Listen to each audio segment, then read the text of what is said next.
Hello, everyone, and thank you for joining me here in another AMA. I know we have a lot of people here, an increasing number in recent months, and we also have an increasing number of questions, which is great, but of course also is challenging to make during one AMA.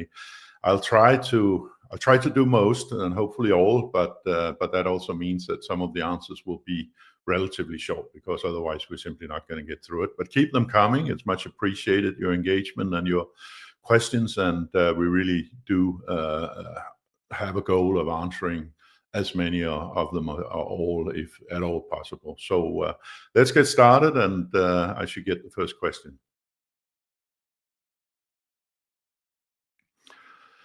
Well, I think we've discussed this many times, that it's a range of things. You know, it's the very solid scientific foundation. It is the, let's say, more corporate tech building style, that we actually build technology for the way that you build technology, that you architecture, you think it through, you build it very solidly and scalably. And then, of course, it's our view of life, the fact that we believe that in order for this industry to become mainstream, it has to also comply to the world around it, and the whole ID layer, of course, is critically important, and I do think that's still something that we have not to ourselves, but with the layer one approach, that we actually do this at the foundational layer, I think is different to doing it on silos. So I think we have competitive advantages. I think we have a team and a leadership that appeals to real world use cases, and I'm still confident that if you're a corporate or a serious business or a serious use case, we offer a lot of things that not all other blockchains do. Next question, please.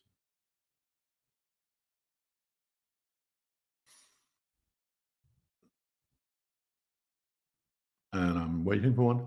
Where do you identify Concordium's current weakness?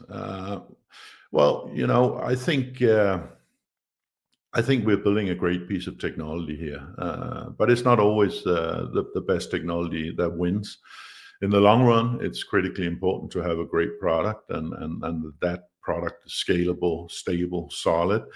But where I feel that we have been slow off the mark is around the marketing around it, the awareness around it, the commercialization around it, and that has been my focus areas in the last few months. It's not that there's anything wrong with Concordium, there's just not enough people knowing about it, and that's what we're continuously working to change, so that we get an increased inflow of use cases, we get a increased awareness and interest in the project. So for me, that's the key thing.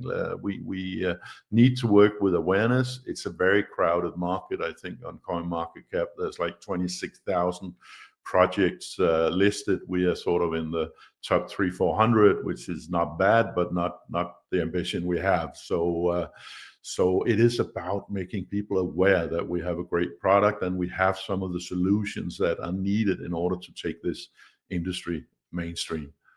Next question, please.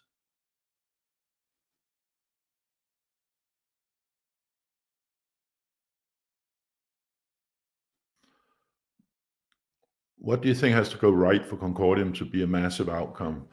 Well, I think it's the same answer, really. It's of course building a great product. Without that, you really don't have anything for the long run, and that will always be the top priority. That what we built works and is scalable and solid. And then it's about people being aware of it, and that awareness is increasing. There's no question that our engagement across social media channels, our inflow of use cases is increasing, but we can do better, and we'll continue to focus a lot on how we commercialize the chain, how we get people to use it, how we get serious use cases on board, and how we also play a role in terms of solidifying the crypto native space, where a lot of innovative projects are happening, but where it's dawning on people that you also need to comply. You need to have some engagement with the world around you, and there are people that imposes themselves on any industry and have a legal right to do so by mandate. And I think we can offer a lot to those crypto native projects as well, in terms of legitimizing them, of making them more understandable for the world around them. Next question, please.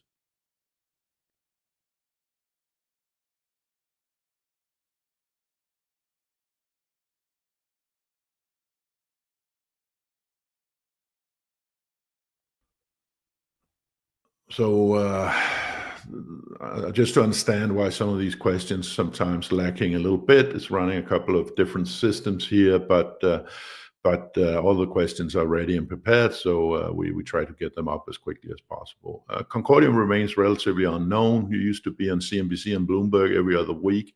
When can we expect you to go out again to make more noise? Yes, I agree, as I've already stated, that we need more awareness around Concordium. It deserves more awareness because we do have some of the solutions that are critical to taking this industry forward and taking it further and taking it mainstream.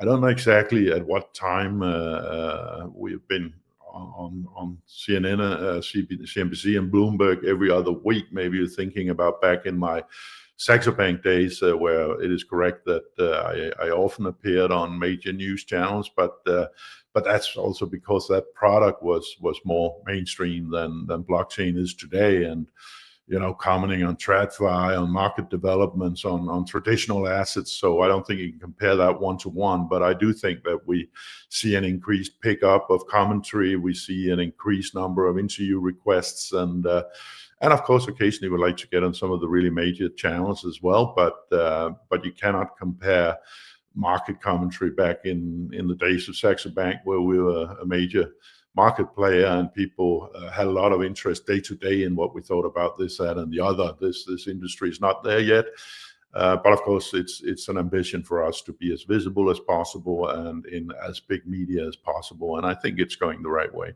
Next question, please.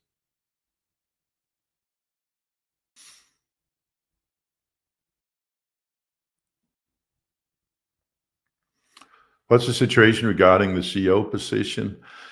There's not much news to tell there. As I have explained before, have taken like an expanded role as chairman for a period of time.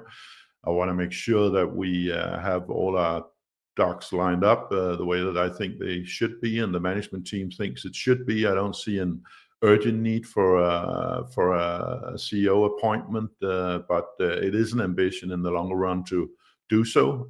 Also for me to revert to a more withdrawn chairman role, but for now I actually think it's working well and we're making good progress. But and one thing is for sure is that I'm not going to take a CEO appointment lightly. So we will do that when we have the right candidate and when I feel it's the right time and the board of the Concordium Foundation feels that it's the right time.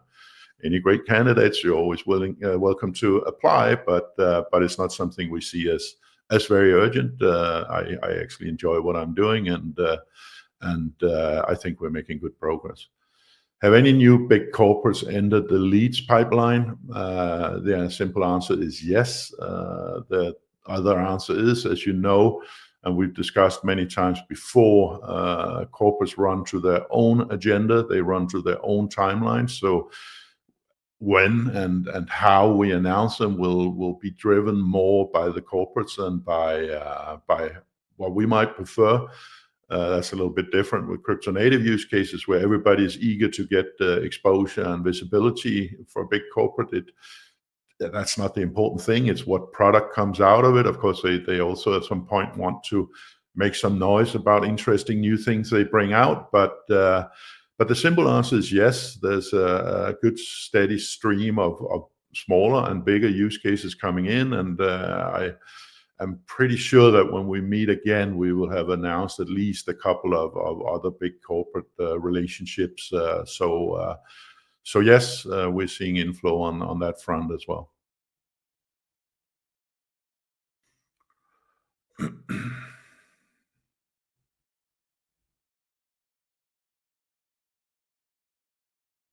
Is there any potential partnership with Saxo Bank in the pipeline?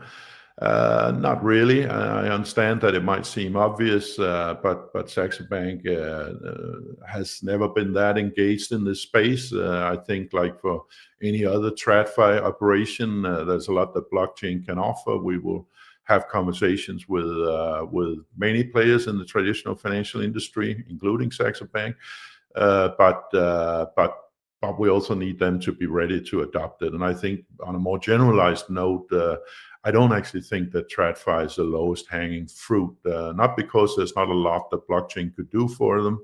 There's a lot of single points of failure in traditional finance. There's a lot of issues around settlement, finalization, tokenization could be a great expansion of product range for many financial institutions. I think ultimately could be one of the biggest use cases we'll see on blockchain. But we also have to understand, and I know that better than most, obviously, with my background, that the number one consideration when you're sitting in a traditional financial institution is this compliant with regulation? Can I get into any kind of trouble by offering this, or is there some unclarity or opaqueness around it? And we have to say that there are still a lot of jurisdictions where we need more clarification from a regulatory point of view, and that will hold financial institutions back. The other thing, of course, that matters for a financial institution is there a viable economic proposition in it? Can we make money on it? Because if you can make money on it, banks will be interested, but they also need to be compliant. And I think we are, as an industry, failing a little bit on both. The regulation is not very clear.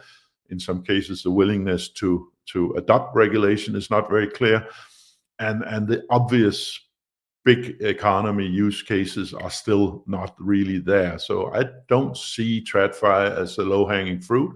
I think it's a very big fruit, and it will eventually be picked, but it hangs a little bit higher up on some of the higher branches.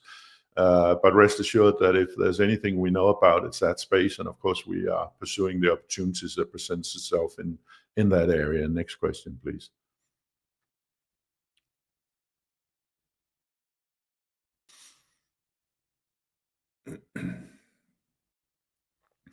The main beneficiary of high inflation is a tax-exempt foundation, currently the largest staker. This goes against the spirit of decentralization. Comments. I don't think I agree with that. First of all, the foundation is not tax-exempt per se. But even if it was, I don't see how that would work against decentralization. If you imagine somebody else staking, having to pay some tax, which would presumably lead them to distribute some of their tokens to other users, in fact would increase decentralization. So I don't think I agree with the premise of the question, or I haven't understood it fully. But decentralization is, of course, a goal, and the more we can decentralize, the more we can have more people engaged in the communities and in the actual infrastructure of the project, the better. And it's a very strong short, medium, and long-term goal to increase decentralization on an ongoing basis. I don't think necessarily that this aspect is of big concern, the tax implications, but the overall decentralization remains a strong focus area and will eventually be achieved. Of course, we are decentralized at the moment, but you can always get more decentralized, and we don't have to explain the benefits of decentralization versus centralization. We see the effects of bad centralization all the time. So I think we fully all agree on this. So shoot up the next question, please.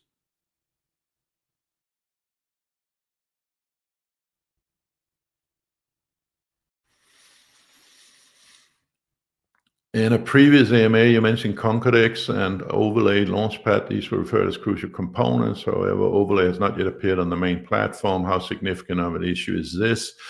I think all of the sort of DeFi infrastructure is important here. Concordex is launched. I believe Overlay is pretty close to, but Overlay is not a Concordium controlled project, so we can't really decide the timelines here. I do think it's important. I think other things are important, lending protocols, etc.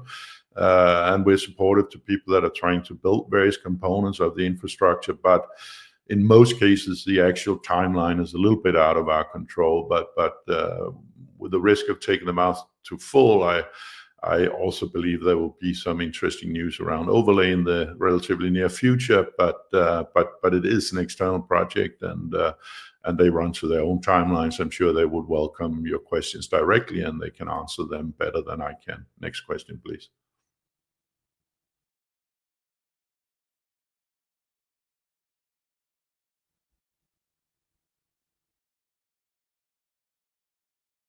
What can you tell about the liquidity situation? I'm a little bit in doubt what we're talking about here is the liquidity of the token, liquidity of the foundation, etc. I think we, in terms of token transactions and liquidity, I think we all share the ambition to get much more liquidity into the token, get a much more vibrant market. We are on multiple exchanges, as you know. We now also have the Concordex and a number of new distribution channels like Bit2Me and others. So we're trying to, on an ongoing basis, make the access to CCD and Concordium as easy as possible in terms of liquidity. If you mean foundation liquidity, we're in a healthy position. We're funded well into next year, and we have multiple avenues for increasing that funding. So I would say, if that's the intention of the question, we're fine. But I think the liquidity on the exchanges is important, and of course, that's also up to you guys watching this AMA. You know, the more you engage in that, trade actively, the more liquidity we'll see, and liquidity is important for any market. You can see what happened overnight with Bitcoin, Ethereum, because of a big sell-off. You know, the market moves extremely fast, and so even in those markets, the liquidity is not as strong as we know it from many traditional assets. You know, I was a fiat currency trader for decades, and the liquidity in like a cross between the euro and the dollar is infinitely bigger than what we see in crypto, and that of course drives other liquidity, because you trade where you can get liquidity, and where you can put out meaningful positions, trade for smaller movements, and again, if you trade more for smaller shifts in prices, you increase liquidity again. So I think liquidity is a problem for the space as a whole, and we saw an excellent example of that overnight. But again, this is a growing industry, and it takes time to build liquidity in any token. But whatever you can do to add liquidity, take more interest, take a more active interest in trading the token, and we'll all get there eventually. Next question, please.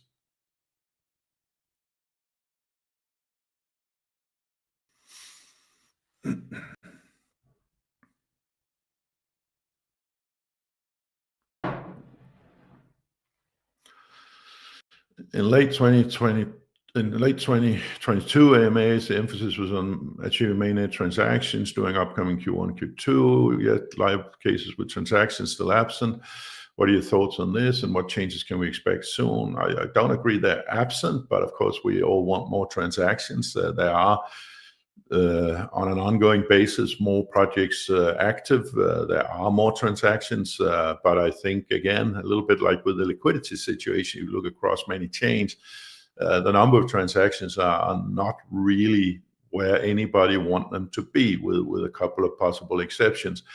And even though those would probably want more transactions. So what can I say? We have a number of continuous new use cases coming on board. Some of them look as if they could drive significant transactions, and that's what we work with. We work on bringing up interesting propositions to people that need a solid blockchain to build, that may see an advantage in the ID layer. And some of those, of course, if they're related to trading and tokenization, will be big liquidity drivers eventually. But I think liquidity and transactions across the industry is not where anybody wants it, including us. But we're working on it on a continuous basis, and some of the stuff you already heard of are also involving large numbers of transactions, not necessarily all posted to the blockchain, but a deal of them.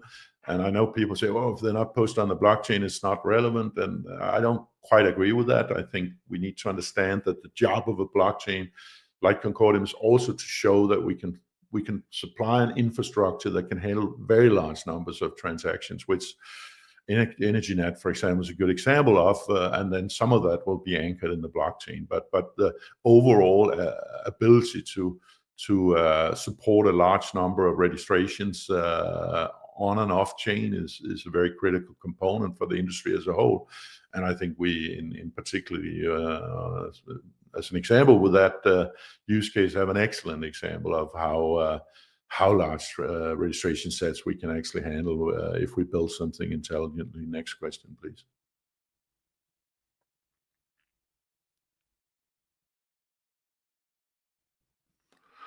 Concordium began its journey years ago and hosts an unparalleled ID infrastructure. With this edge, you should be ahead of the curve. Why do you think Concordium often escapes the notice of major influencers?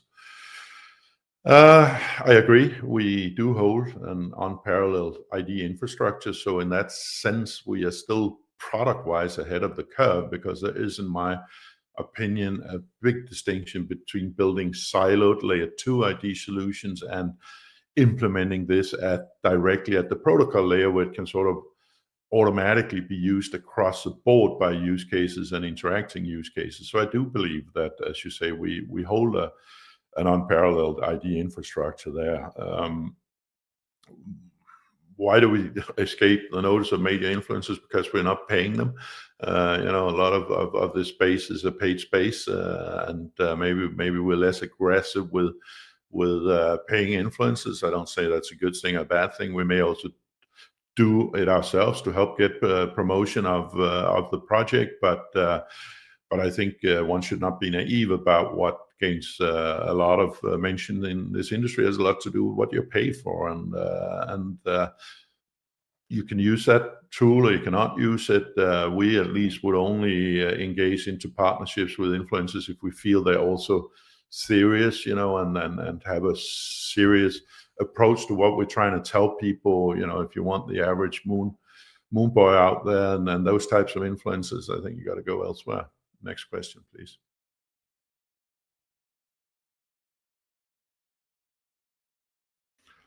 Is marketing progress being hindered due to the delay in the completion of the new homepage? I don't believe there is a delay in the completion of the new homepage. It's been scheduled for early September. It is coming early September. So I don't believe there's a delay in that, to my knowledge. Is marketing progress being hindered by the timing of this? Perhaps you could say yes, and I could speak a little bit more to that during this AMA. We have decided to focus a lot of marketing activity in the month of September with a number of campaigns around specific verticals, ESG, ID, DeFi, AI, and we'll be running some campaigns. We will be releasing news, I would say, probably nearly on a daily basis of new projects, new use cases, new product developments, updates on existing use cases. So we have been holding back a little bit in order to be sure that we had the website and the whole setup ready to handle an inflow of leads that we suspect will derive from that. So we've been saving up a little bit for the month of September, and I think you can look forward to that. But it is very important that you have the right infrastructure in place as you begin to see an increased number of leads, which we have little doubt that we will do. And that's both in terms of how do you prioritize those leads, what degree of support and help do you give them, from automated to manual to community-based. And we're kind of organizing these things at the moment as we intend to step up the lead generation and the number of projects coming into actually being aware of Concordium. So there's no delay in it, but I'm as impatient as you people, and everybody in the organization knows that. But I'm also a believer in doing things properly, and I believe that's what we're doing. And I think I can promise you have a lot more visibility to look forward to in the month of September. So I hope you'll enjoy that, and we can discuss that on my next AMA, how that's going at the time. Next question, please.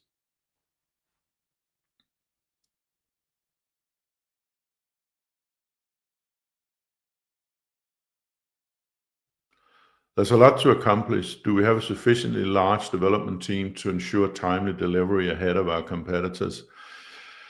Do you ever have a sufficiently large development team? Yes and no. I know from previous experience that just throwing a huge number of developers at a problem doesn't necessarily increase speed, but increases complexity. So I don't think it's panacea to just have a very large number of programmers. Then the largest tech companies would be in complete control of all aspects of innovation and IT, and I don't think that's the case. You actually often see innovations and new angles coming from small teams, but are we resource restrained to some extent? Also, yes, I think so. There are many things that we would like to build and where we have to prioritize. But again, I don't think that's any different than any other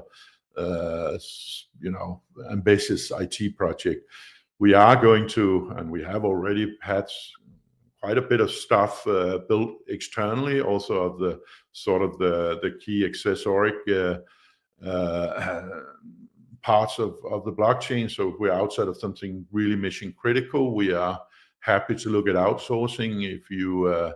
If you have a great development capability, we always want to hear about it. We will also be coming out with some requests for proposals where we put out, we need this built. Would you like to propose a solution to it?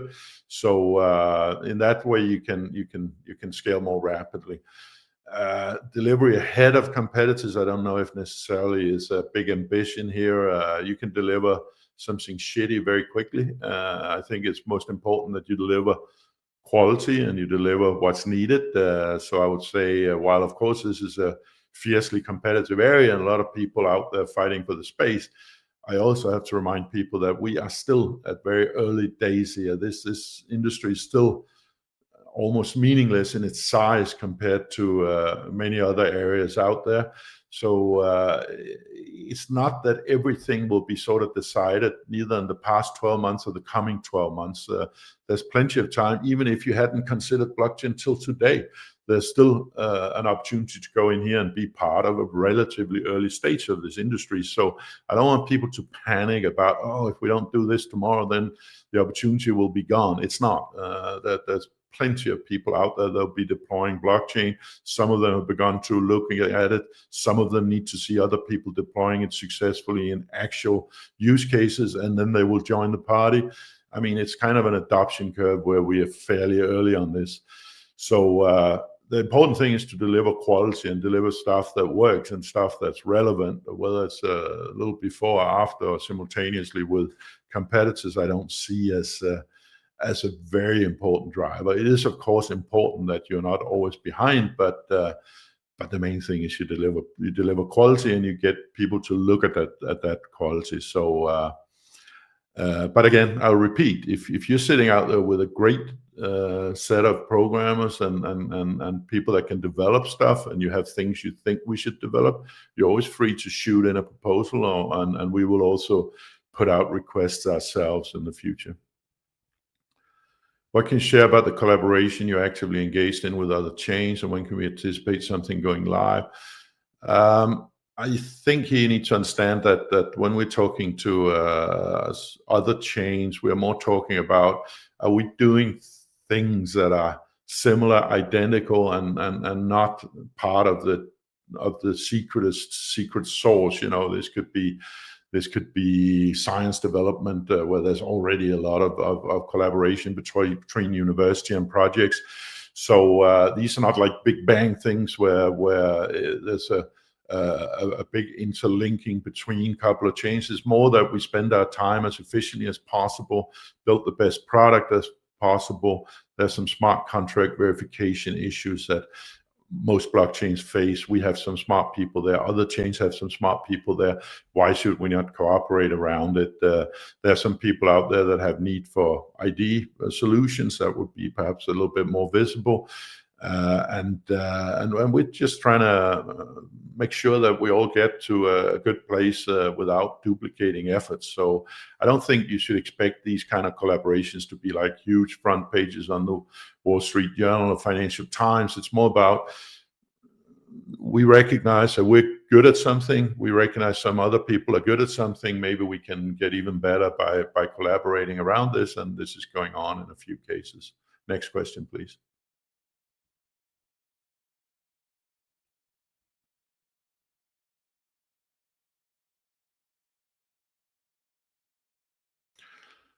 In light of the lack of on-chain activity, would not be best to review the tokenomics, since there's an obvious lack of balance with inflation with resultant effect of token value. We are continuously reviewing the tokenomics. Actually, we have a project at the moment where we're taking some external and internal input, also from our governance committee, where we have some really smart and established tokenomics experts there. So it is something we're reviewing. I would say the inflationary aspect is kind of two ways. If you have the inflationary aspect, you have more tokens. Maybe it has a certain dampening effect on price, but you have more tokens. If you have removed the inflation, then maybe that dampening would be away, but you would have less tokens. And I don't think there's a clear-cut answer to this, and I'm not personally a big expert on it. That's why we take the advice we can get on this. If there are ways that we think is clearly beneficial to the system, I think it's within the mandate of the governance committee. to propose something, and I will of course look at that. But I don't think it's that clear cut between inflation and overall value accretion. And of course, there's also an important role of the tokens in terms of incentivizing the people that decide to play a supportive role through nodes, through bakers, through the consensus, the finality layer, etc. So it's a complicated matter, and we are both have some internal experts on it, but also continuously reviewing our own views with external experts. So basically, there is a review of tokenomics ongoing. Next question, please. But no decision as to any changes, and those will be communicated in good course, in good time, if we should decide on that. Is Concordium still leveraging the connection and experience of the former CEO Lone? Yes, Lone is still part of the whole Concordium environment. I've worked with Lone for many years, as some of you may know. So of course we respect each other, and Lone has a great network, no question, a lot of experience in business, and the simple answer is yes, there's still conversations ongoing, yes. Next question.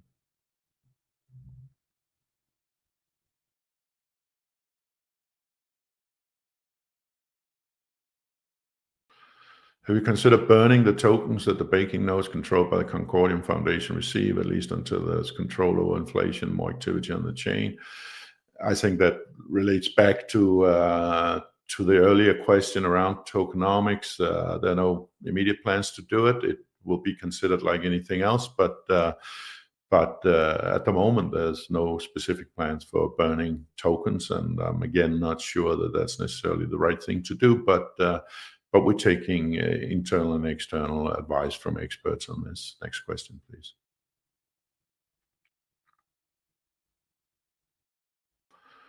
Will the Cobra cooperation be extended in February 2024 when the first 5-year period expires?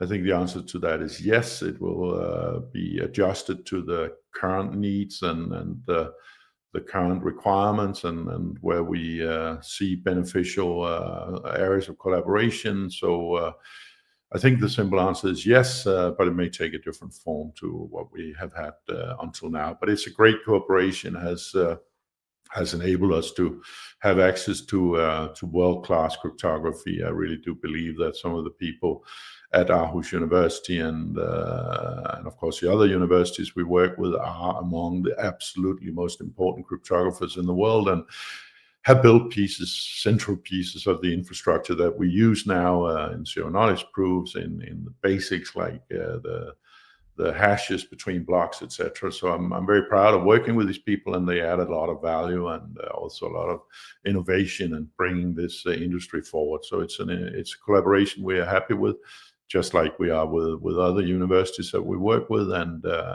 we will wish to continue that in an appropriate format also after the current agreement runs out. Next question, please.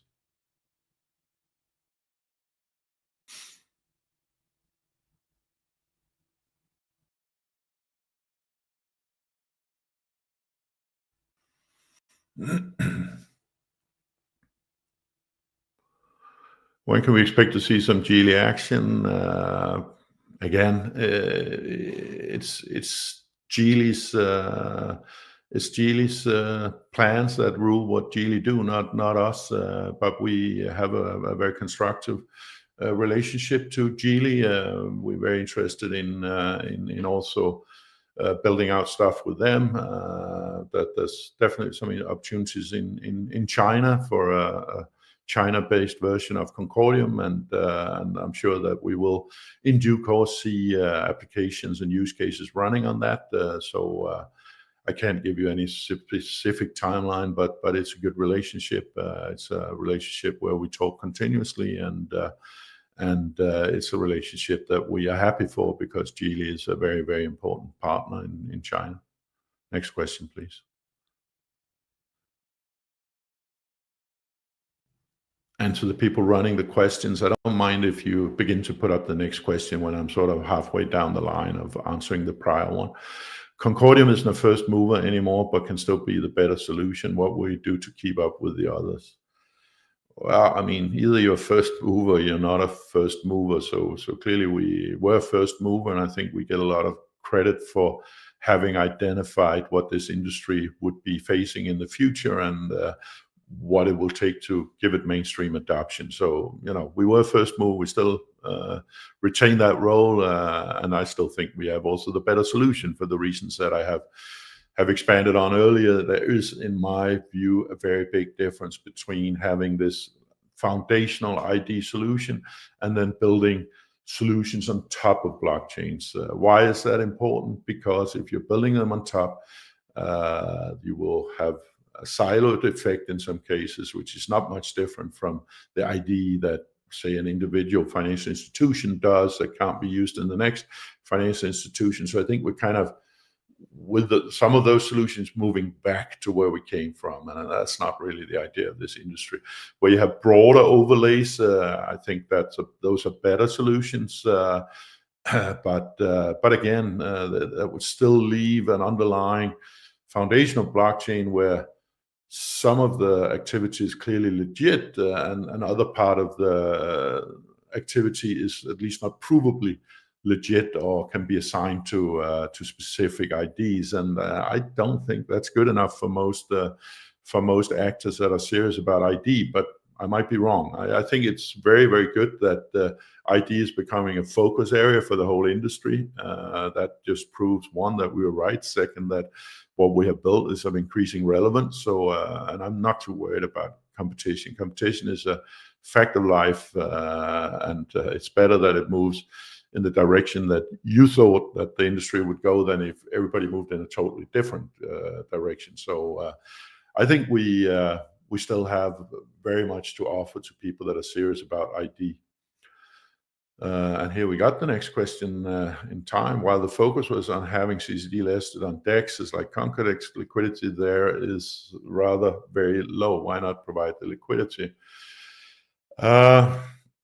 I think, there are some market makers out there adding liquidity to some extent, and that's necessary in any market. Also in the big markets, the traditional financial markets, you have market makers that provide liquidity and are willing to take short-term trades at a time when you can't match up underlying end users. So that is already there. Could you increase that? Yes, but I think it's, we're not talking about really the market makers trading against the market makers. So there needs to be enough liquidity to support the end users, and it's really a question of, I think, increasing the number of end users in the space. Yes, we are looking at how we can optimize liquidity, perhaps also on Concordium, where there are different people adding liquidity, and including ourselves. But at the end of the day, it's about also getting more end users engaged. You can't create a huge liquidity based entirely on market makers and people that have a specific interest in a project. So, but I would say that there is the market making liquidity out there now to facilitate the current level of transactions, and it's current levels of transactions that needs to go up. Then we can increase the available liquidity for market making. Meanwhile, CCD listed on Bit2Me, an unknown SEX that doesn't let people deposit CCD yet provides CCD. Where's that CCD coming from, and how is it actually helping investors? Well, again, I have to take a little bit of issue with the premise of the question. I don't think you can say Bit2Me is unknown. It's a major player in the Hispanic market. It's a very interesting organization that I've engaged a bit with myself in recent months. Very proactive, very quick to develop things, and I think it's a great relationship for Concordium, and will eventually result in a number of interesting products related to Concordium. It is my understanding that if you go in and trade CCDs at Bit2Me, it's offset in the exchanges, so that's where the liquidity comes from, as far as I know. And I think it's just another on-ramp to easier access in terms of how it's helping. It's another on-ramp to access to CCD without having to always go through the complications of an exchange. And actually, I think it's a nice and fairly simple solution that adds to the other on-ramps that we have to CCD. So we're happy with that relationship, and they already put us into their academy, which I think is today one of the leading Google searches if you search for Concordium in Spanish. So if you don't know them or haven't noticed them, it's probably because you're not a Spanish speaker, but they're quite a big player in that space, is my understanding. We're almost 6 months further. I don't know exactly from that, but maybe from my own role, I guess. Yet it's a community that currently providing in-depth articles about the goals of Concordium. What's the marketing plan considering ID is hot topic everywhere and we aren't getting noticed? I will first of all say that I think some members of the community provide excellent content, and we're very grateful for that, and we are very thankful for that. So please keep that coming. I think it's also something we are happy to support if you have any questions, so you can be absolutely sure that what you say is 100% correct. But I think it's great that the community contributes. I don't agree that we don't also provide a lot of in-depth information. I think we do that through articles, through interviews, through things like this, through other AMAs. So I think it's a nice shared collaboration, but it's absolutely great to see the community contributing in the way it is, both with small and big pieces. So thank you very much for that. As I just mentioned, we are planning a push on marketing in the month of September. But it also runs deeper than that. It's about what we're talking about here, content production, which I hope you can see an increase in frequency and quality and level of distribution, because there are far more people seeing these things than there were 6 to 12 months ago. So I think a lot of stuff is happening. So there's also about having the right website and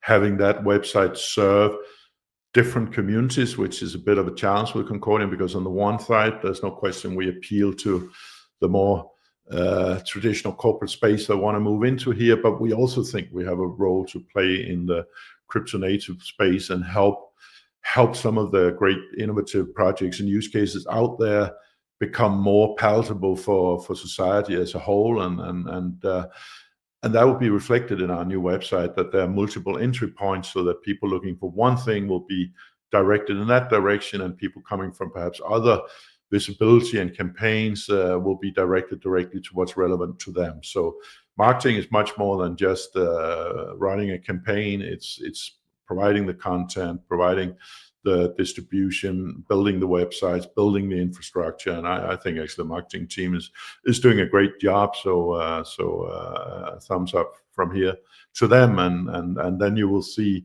a first example of a more proactive approach than perhaps you've seen until now in the months of September. In the last AMA, you hinted at announcements about new partnerships and use cases. It hasn't happened yet. Why? Well, there are a number of new partnerships and use cases. I think we are distributing them on an ongoing basis. I think I also explained last time that you have to be a little careful if you want to be taken seriously by the media outlets, that you don't shoot them a press release every single day, because people say, well, it can't be that important if you have a new one every day. So it's an aspect of balancing this so that it has some news value and there's really important stories that are relevant in a given context. And then I also have to say we have been holding back a little bit on some announcements for this September push, and I think I can pretty safely confirm to you seeing stuff again on more or less a daily basis during the months of September in terms of new products, new use cases, updates on existing use cases, etc. So we will be more proactive than we have in September, but I actually think a lot of things have already dramatically improved. What's your hold up with Frontier? I noticed they had support for a lot of other projects, including L1. The partnership was announced earlier this year, yet an integration hasn't happened yet. Well, again here, Frontier is running to their own schedules, and that's the way it is. Their prioritization. I don't know, frankly, if and when there will be an announcement around that. I know we're speaking to other wallets at the moment, and we certainly would like to be on Frontier as well, but I'm not aware of the exact nature of the holdup or when it might be resolved. But there's a lot of other stuff going on. So while we would love to do something with Frontier, we will do something with others as well. While you talked about collaboration with other chains, I've only seen criticism in your latest tweets towards competitors that are also starting to focus on ID. What's the strategy here? Well, the strategy is, as I described earlier, to collaborate with other people where it makes sense, where it can get them a better place quicker and get us a better place quicker, and where perhaps there can be mutual benefits from our mutual expertises. I don't agree that you have seen only criticism in my latest tweets, and I'm actually generally trying to avoid that unless I feel it's something that has to be said, because first of all, I don't have deep insight into all the plans and all of the ambitions of all of our competitors. But I do also think there's a need to say the truth as you see it. And for example, I would say, I don't know if that's what you refer to, but I had a rather well-distributed piece around, will there be a new big crypto rally anytime soon? And my view after decades of market analysis is no, there's not going to be a big rally in every single altcoin that just because it's come off, it has to go back up. That's not the way the world works. There's a constant replacement of projects that are relevant for the current time. And thankfully, I believe Concordium is one of them. But there's no reason to suspect that something that perhaps wasn't very valuable in the beginning and didn't last, that it should now have a solid revival just because Bitcoin goes up or whatever, right? So I think you need to state these things. I might be right, I might be wrong, but those are my views, and I think I have analyzed markets for many years, and I have quite a lot of confidence in my own powers of prediction. Not so much in my timing, but I think my predictions tend to be more right than wrong in the long term, and this is one I felt was needed to make. It's not to criticize other projects. I have a lot of respect for other people out there. It's about to focus on what's important in this industry, and what is important in this industry is to take regulation seriously, to come with input to the lawmakers so that we get a supportive, constructive set of laws ruling this industry, which would then allow mass adoption and allow this industry to really thrive. It is about being willing to meet reasonable requirements from society around you, rather than thinking that we're going to be allowed to live on some planet blockchain where no rules apply, because it's not going to be like that. And I know it's not a popular message to some people, and I know it's not the first thing you want to hear if you have a certain ideology. In fact, I'm very much a freedom believer, and I believe the world should be more free than less. But I also believe that the world is the way it is, and I do think that regulation has a role to play where that freedom is being abused to exploit people. And I think it has a role to play where it makes big actors get more comfortable entering into a space. And I think we have a joint interest in that. So I think this is important to understand, and I will make that point when I feel it's necessary, but preferably without specific criticism of other projects. We should focus on what's great about Concordium. That's the main message, and other people will have to focus on their messages. And I wish them the best, and I actually think there's room for multiple layer ones in the foreseeable future, and we just want to be one of the important ones. Concordium shared a comparison table that was later edited and then deleted. When can we expect a new one, and will Concordium actually be best? I think I know what you're referring to. Somebody put together a comparison list which was inaccurate at best, and hence we took it down again. I think the problem with comparison tables is that if you blindly accept any claim from any actor out there, everybody can do hundreds of thousands of transactions per second, right? If you know anything about safe cryptography, you know that that's not possible, right? So where does the truth lie?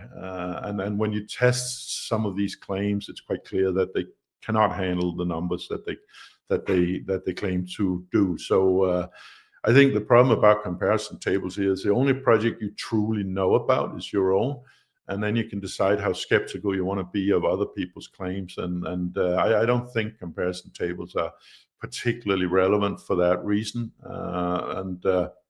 If anything, you should compare around things that are clearly measurable. What verticals can you support? What are your key characteristics, etc. But wild claims about scalability, finality, time, etc., you really only know in your own chain. And I'm not a big fan of comparison tables because they're clearly always made with the objective of making yourself look good. So if you saw 10 comparison tables from 10 actors, I will nearly bet you that in all of them, the one that published it would look best in theirs. So what's the relevance, right? What's the trustworthiness? I'm not a big fan of them, but maybe we do something where we think there's something that can be absolutely and clearly quantified, and where there's a reason to make a comparison table. As a new investor, it's difficult for me to comprehend what you've accomplished so far and what's still to expect. Why isn't this highlighted? Well, welcome on board. Thank you for getting engaged with our communities. I think you can always be better at highlighting and explaining what you do and where you're going. And I think hopefully our new website will be an example of that, but also all the other content generation that we're doing. But to give a quick wrap, we have built a solid, scalable, science-based blockchain that has ID as a part of its foundation, right? That is what we have accomplished so far. And you can expect us to continue to develop around these key aspects, more scalability, expansion of the ID functions with our Web3 ID, as we call it, with verifiable credentials, with transportability of these IDs to projects perhaps built in other environments. So those are our key functions, and we will continue to expand on those. So look forward to that, and I'm sure that the community, if you have further questions, will be happy to tell you their version of what we've done and what we're going to do. And here's a kind of maybe from the same person. I found multiple old roadmaps that were more ambitious. What does Concordium wish to accomplish by 2025? I don't know if we are less ambitious. I don't think so. I think we are very ambitious. But it is correct that along the way we have changed a little bit our approach, because predicting what you will do 3-4 years from now in an industry that is rapidly evolving, I think is a bit the wrong way to do it. You can have some overriding objectives, and I touched upon some of those just now. But to be very specific about what you built 3 years from now in an industry that's changing all the time, I think is foolish, to be honest, and would rather lead to disappointment than anything else. So we have moved to a much shorter term schedule of what we expect to deliver in the next quarter, the next couple of quarters from tech and product. And I think that's the way to do it. Does that mean we doesn't think beyond those timeframes? Of course not. But does it mean that we keep an agile mind and keep looking at what's happening in the industry and what's more important today than it perhaps was 2 years ago? Absolutely. And we try to adjust to that. So I think 2024 is around scalability. It's around interoperability at a lower level than or deeper level than kind of bridges. The IBC protocol enable people to anchor certain aspects in other blockchains, and it's about developing our ID functions to even better and much more general use than perhaps is the case today, where it's very native to us. It's also an ambition to, with the use of external parties, to build AI-based governance models, KYC containers, etc., so that the ID can really be a one-stop solution for both identifying and doing KYC for use cases that need that, and to subsequently actually have a governance modules that can oversee whether things are actually getting deployed the way that they were intended to. Questions about transparency report weren't answered yet. How much money is burned or still left?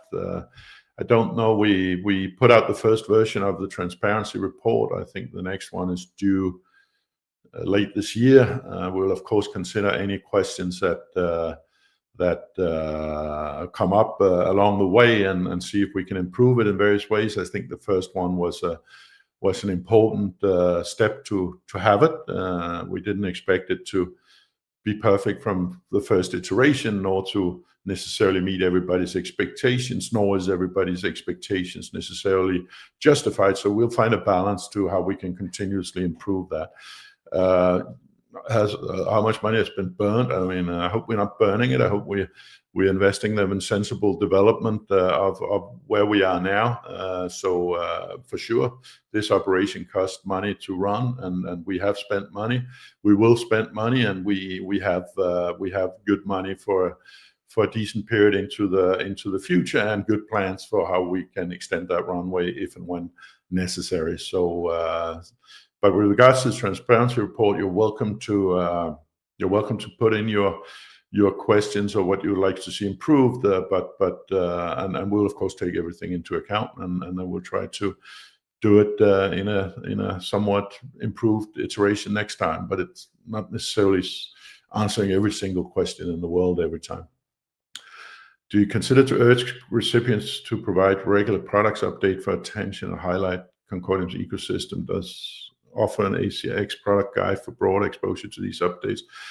I think ACX, provenance tags, others are doing a great job in terms of telling about their projects and how they're changing the world and how they're bringing out new stuff. So congratulations to them, and thank you for sharing all that information, which is highly relevant. We always encourage all use cases to be generous about the information that they give out, that they mention their relationship to Concordium, etc. So I think that's also for the community to ask questions of use cases that interest you, because I'm sure that these use cases are happy to answer many of your questions and looking for interest and engaged members of the community. So I think it kind of runs both ways, but I agree with you. It is a benefit for Concordium, but it's also a benefit for the use cases themselves if we get as much information around it as possible. I don't think it's something we can sit and continuously produce. I think it has to come primarily from the projects to be sure that they give out their message the way they think it should be and correctly. But I agree with you that what's being said here, probably by the same user, provenance tags and ACX perfect samples how to do this. And I agree. I think they're doing very well. We can only encourage other projects to do similar things if they feel it's appropriate for the visibility of their own projects. Next question, please.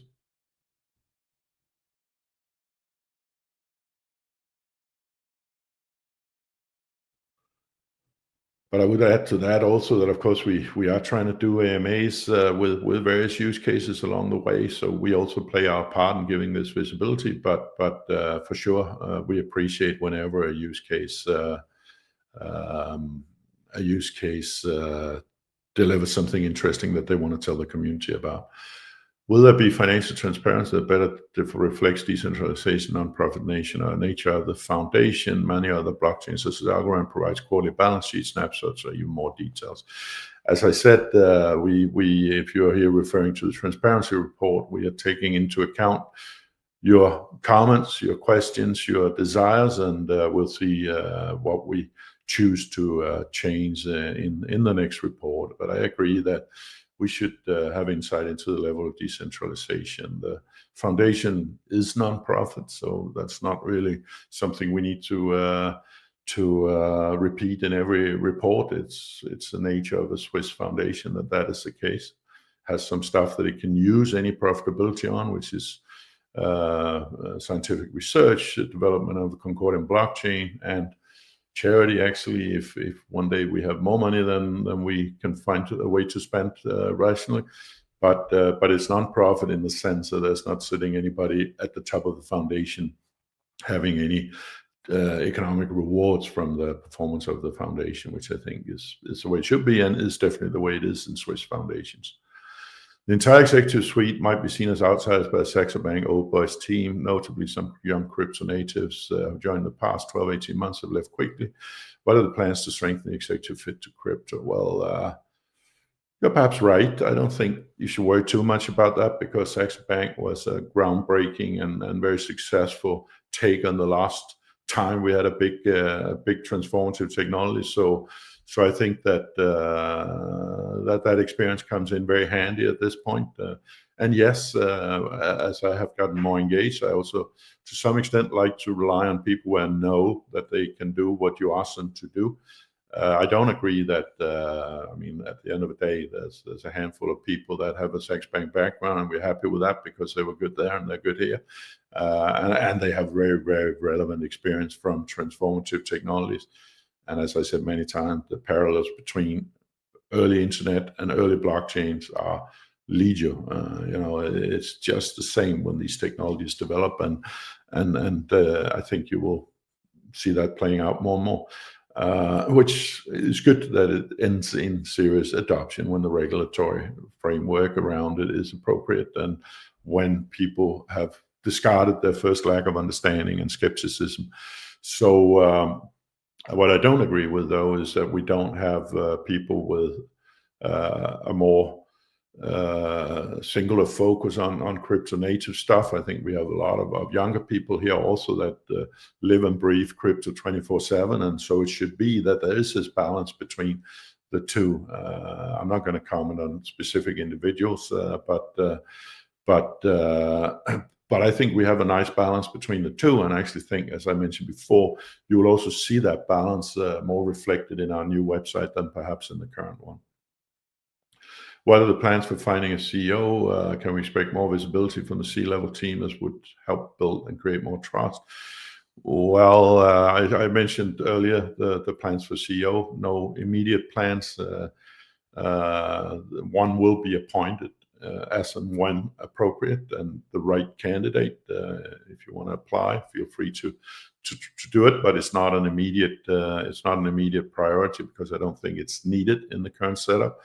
I think that C-levels should be visible, but I don't think they should spend their entire time on AMAs and TV channels, etc. C-levels actually also have work to do, and in many different contexts, it's maybe not necessarily the C-level that's the best at communicating stuff. So I think it's more important they do their job than they're incredibly visible, to be honest. I think it's great that they help create visibility and they help create more use cases, but their personal visibility, I think, should be in a measured way, the way it is, for example, with me. I pop up once a month, talk to you, happy to do it, can do a little bit extra every now and again, visible on certain social media, but I don't think you want me down your throat every single day, and I don't have time for it anyway.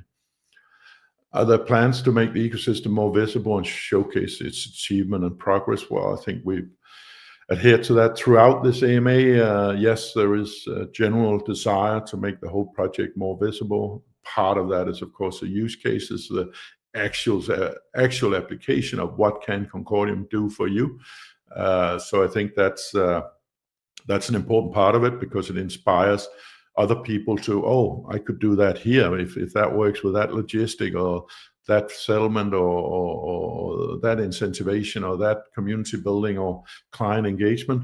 I think it's important to have specific examples that you can show people for inspiration, even taking that to templates that you can take out in a proactive lead generation mode and show people where you could do this, this, and this. We actually sometimes do that in connection with various sports cases, etc., because oftentimes you have businesses that wants to get involved. They've read about blockchain. The board has told them to look into it. They are interested in it. They have a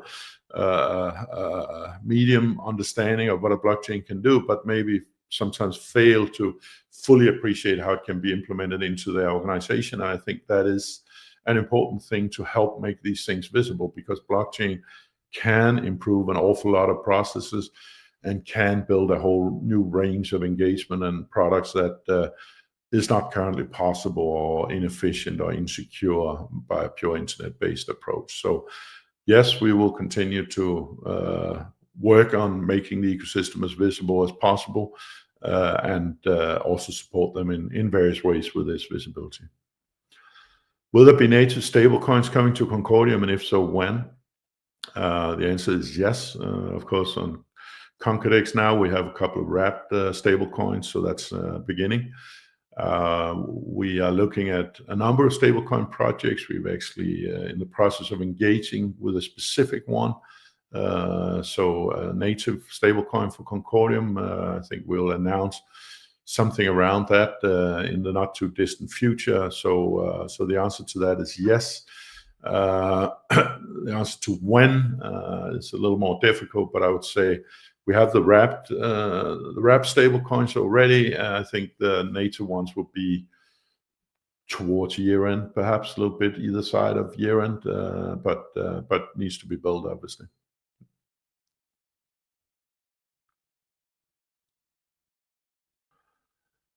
Are there any more questions? Or is that about it? Yes, there was.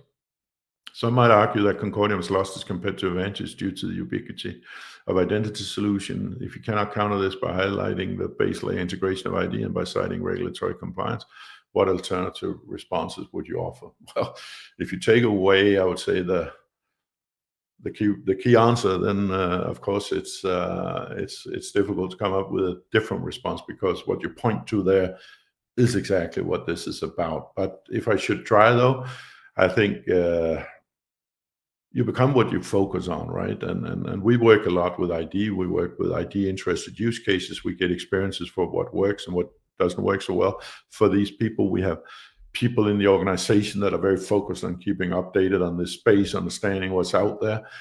So I think also by the pure focus on it, I think that we both have a competitive advantage through the things that you took away from the answer, but also we'll continue to build that due to our simple focus. You can focus on many things in life.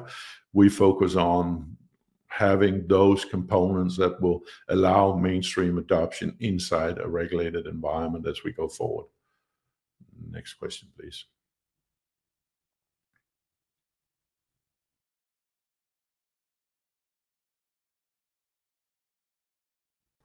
The longer the questions, the slower they are. After 175 days since the channel's increased involvement, how do you feel? Whether initial goals that you expected to achieve by now, realizing they may take longer, any aspiration that remains steadfast, and any dreams that are now fading away?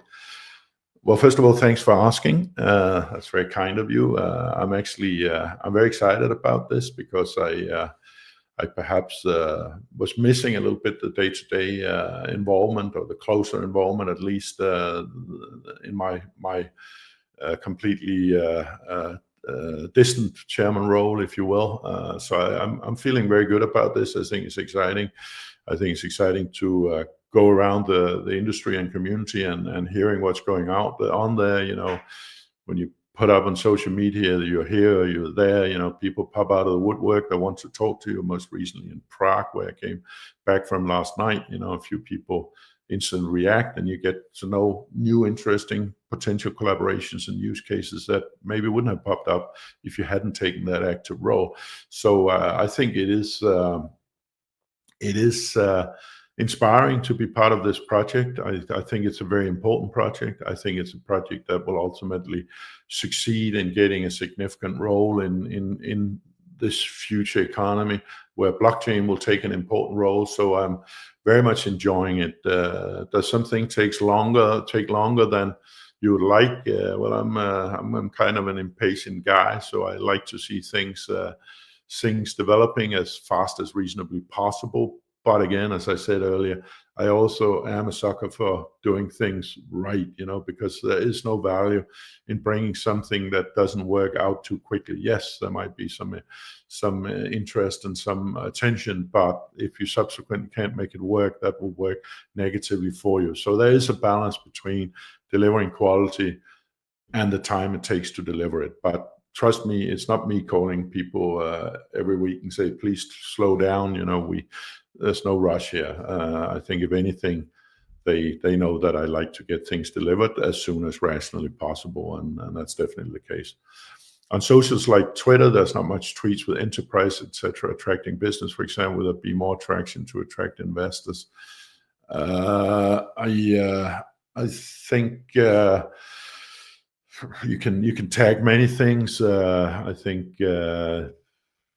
we're generally giving out a message of what we can be used for and what our relevance is, and I actually see that in the inflow of interested use cases and inquiries. So perhaps you could do more with the tagging on a personal level. When I tag something, I use a set of standard tags that I feel likely to attract a broader public to what we do, but it can for sure be done better by me at least, and it's a consideration we will take into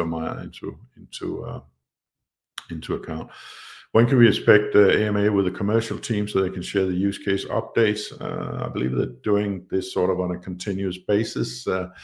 I don't know timing of a specific AMA with the commercial team, but I think it's a good idea. So I will take it up with them if it's not already in the pipeline. What I do know, and I forgot to mention earlier, is that in the start of September, there will be an AMA with the marketing team that will explain the new website, the thinking behind it, and explain what our thoughts are around the campaign for September, and also how we can interact with the community to optimize and maximize the output of that. So that one is definitely coming up, and the commercial team is there on an ongoing basis, I think, but could perhaps be an idea to have like a one-off wrap of the most interesting use cases. I'll take it up with them. I don't know if we have reached the end of the questions. That would be good if we managed to finalize more or less on time, because we already ran for an hour and 15. So I think I will say that this will be the last question we take now. I'm not quite sure how that was, to be honest. I will still continue to expand your partnership and investments in Web3 gaming industry. Yes, I mean, it's not just up to us, of course, but we do have interest from that space, particularly when it's around age control, ownership of assets in games, where again our specific characteristics are relevant. So for sure, I see this as an area where we can add significant value, and we are very happy to work with people in that industry. So if you have interesting ideas for this, then please reach out. I see another question coming up here. That will then be the last question I take, so don't put any more up, because we also need to wrap this. What will happen to those who lost time with CCD domains they bought? Been 1 year, for example, since I bought. Will there be reset to day one? For example, those who bought 2 years to get back their 2 years. The answer is I don't know. These are questions coming in during the session, so I haven't been able to do the necessary research. I think we have made the commitment that at least you would get the domain again with a new supplier, but what their plans are for the period, I simply don't know. I'll see if I can get that answer for you till the next AMA. So that was a good round about 50 questions. Thank you very much for keep coming them, letting them come into us. I appreciate it. I hope I answered everybody in as reasonable much detail as time allows. I will be back in about a month and a bit's time. We have the September month where we will step up on a number of external awareness bits to look forward to. We have a new website to look forward to, so I'm sure there'll be a number of interesting things to discuss next time. But in the meantime, remember, doing your bit, support with commentary, with sharing, with liking, with linking to stuff, because your contribution to this is also very, very important. We try to provide some bullets that you can shoot out there, but we're also reliant on you guys helping out with making sure that as many people as possible get to learn about this project that we all like and we all believe in and that we think has a role to play here. We just need as many people as possible to know about it, be that users, general users, use cases, projects, collaborations, whatever. But please keep supporting us. We appreciate it very much. And I wish you a very nice time till we meet again.